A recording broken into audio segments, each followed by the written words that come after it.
That was like crazy because he was in like 7th grade when he got tatted. But this nigga was also driving in like 8th grade. Nah, yeah, he really was. But yeah, I remember going to get tatted by the dude Robbie or whatever, and he's doing this shit out of his mom's kitchen. And I remember we sitting there. It's probably like 4 of us who come in at one point. And when I get there, there's already like 4 niggas in line. There's always been a line. I'm sitting there from like 2. We don't get out of there till like 10, 11 o'clock at night.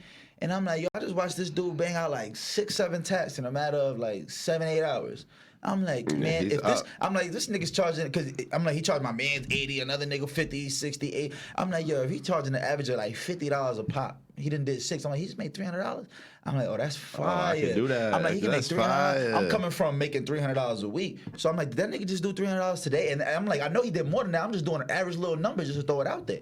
So I'm like, that looked like something I can get into it. And I see, that was my first time witnessing somebody do a tattoo. So that's the first time I seen like the whole process and the whole setup. And I'm like, this ain't that difficult. Like, I used to think this shit was like surgery. Yeah. You feel me? I used to think like, oh, you gotta have some type of license. You gotta go to school for this shit. Like, you can't just get into it. So seeing this nigga do it like hood style right out of his mom's dining room, I was like, I'm gonna go buy this shit. I can do that. Yeah, I can do that. So not for nothing, I was always drawing. I was always artistic. Always. I know. That's a fact. I was really always. Since a youngin', I used to love drawing. Like, just the past time, I would draw Dragon Ball Z characters all day, like customize them and try to make like a version that looked like you and me, but still Dragon Ball Z, like, you know what I'm saying? Or I remember I used to draw in your hand all the time.